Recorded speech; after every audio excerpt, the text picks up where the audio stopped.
konstruksi penempatan itu sebagai bagian dari rencana strategis itu dimulai dengan nama-nama waktu sholat. Saya tutup, saya cepat. 1. Subuh. Ada yang tahu kenapa nama pertama waktu sholatnya subuh? Nggak ada hadiah umrah, nggak apa-apa. Oke, subuh itu dari kata asbah. Asbah itu artinya yang siap dengan rencana. Quran surah ke-81 ayat 18, wasubhi idza tanaffas. Bersamaan dengan tibanya waktu subuh, dengan nafas yang kau keluarkan, masuk dan keluar itu, belajarlah dari tumbuhan yang sudah punya rencana mengeluarkan kebaikan dengan oksigen. Belajar dari matahari yang sudah memecah kegelapan malam dan mengeluarkan sinar-sinar dengan membawa manfaat-manfaat yang baik. Maka setidaknya, kalau orang Arab tanya kaifa asbahtum, bukan hanya bagaimana kabarmu pagi ini, tapi maksudnya engkau punya rencana apa yang akan dieksekusi di hari ini sampai engkau tidur lagi. Kenapa waktu sholat pertama disebut subuh? Memberi kesan orang Islam itu nggak boleh bangun tidur tidak punya rencana prioritas yang jelas. Jadi nggak ada ceritanya begini, jam 7 nanti apa ya, jam 8 gimana ya? Tidak, Anda susun jam 7 mau ngapain, jam 8 di mana, ada rumusan pekerjaan apa, mana yang paling prioritas, mitigasikan ya, sehingga putusan keluar kapan, diselesaikan kapan, itulah subuh. Nah, sebelum dijalani, datang kepada Tuhan lewat sholat. Di sujud kita minta supaya diberi kemudahan, diberikan petunjuk, diberikan kelapangan. Itulah sebabnya kenapa ada sholat subuh. Jadi malamnya direncanakan, setelah evaluasi kita istighfar, siapkan rencana besok. Ya, Quran surah ke-94 di 2 ayat terakhir, فَإِذَا فَرَغْتَ فَانْصَبْ. Kalau mau tidur, evaluasi dulu yang sebelumnya. Lalu setelah itu siapkan yang untuk besok. وَإِلَى رَبِّكَ fargob, tawakal. Kalau besok-besok bangun, yang itu rencana sudah siap dibawa. Bawa dalam sholat sebelum Anda berangkat. Minta sama Allah perlindungan, ketenangan, kenyamanan, wisdom, dan sebagainya. Nanti sampai siang, disebutnya zuhur. Padahal siang itu bahasa Arabnya nahar. Kok bisa zuhur? Zuhur itu terang, jelas, nyata. Kira-kira dari pagi sampai dengan siang, hasilnya jelas nggak? Nyata nggak? Atau jangan-jangan cuma berangkat, duduk, santai, minum, ngobrol, ini nggak ada hasilnya sampai dengan siang.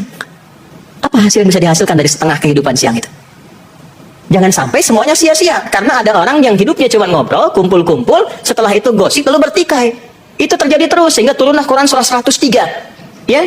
Maka disebut dengan Al-Asr namanya. Al-Asr itu bukan sore. Sore itu masa bahasa Arabnya. Asr itu waktu yang diberikan, yang harus diolah menjadi aktivitas yang positif. Ini ada orang yang cuma datang, kumpul-kumpul, ngobrol-ngobrol, nggak ada isinya, lalu bertikai. Maka turunlah wal-asr. Aku bersumpah, kata Allah, aku berikan kepada engkau investasi waktu itu untuk engkau olah menjadi kegiatan positif. Innal insana, sungguh manusia yang beraktivitas itu lafi khusr, akan cenderung berada dalam kerugian kalau tidak mampu mengolah apa yang aku berikan kepadanya menjadi kegiatan-kegiatan positif. Illal ladzina amanu, kecuali orang beriman. Orang beriman itu apa ciri utamanya? Wa amilus shalihat. Imannya mendorong dia pada semua kegiatan-kegiatan positif yang bernilai baik. Dari boleh memandang, berbicara, mendengar, sampai terakhir membuat putusan-putusan yang baik. Jadi kalau Bapak Ibu mengaku beriman, maka iman itu akan bekerja ketika Anda menunaikan profesi Anda. Nggak akan ditemukan isu integritas dan selalu punya prioritas dalam berkehidupan. Setelah itu maghrib itu gurub, tenggelam. Anda sekarir sehebat apapun, pada akhirnya akan muncul masa-masa di akhirnya. Sehingga muncul isya. Ada asya, ada isya. Asya itu masih sibuk kayak gini sekarang. Aktivitas. Fatahnya masih di atas. Ini saya jurusan utamanya di bahasa Arab untuk mendalami bahasa Quran. Ya, jadi dan disertasi saya yang terakhir ini yang saya tulis itu menganalisis bahasa Al-Quran 30 juz. Ya, dengan kedalaman di dalamnya. Ya, ini yang paling menarik itu. Jadi yang paling hebat menarik di bahasa Arab itu harokat pun punya artinya. Jadi kalau di atas itu masih terbuka. Kalau turun ke bawah itu sudah mengecil dan hilang. Asya itu sibuk, masih beraktivitas. Isya hilang kesibukan karena habis. Sesibuk apapun aktivitas Anda, pada akhirnya kita akan selesai. Mata terpejam, kemudian tertidur, dan yang kita bawa dalam tidur kita adalah kenangan dan legasi-legasi yang kita hasilkan selama kita beraktivitas tadi. Anda sekarang masih sibuk, masih beraktivitas, pada akhirnya akan selesai, dan puncak selesainya kembali kepada Allah Subhanahu wa Ta'ala. Jadi siapkan rencana yang baik, nyatakan hasilnya dengan jelas. Jangan sampai ada waktu yang terbuang dan sia-sia. Ingat, sesibuk apapun pasti akan ada di purnanya maghrib, dan pada puncaknya kembali kepada Allah. Kalau sudah kembali, kasrahnya hilang menjadi sukun. Makanya mayit jadi mayit. Sukun itu artinya dari kata sakin, artinya tenang.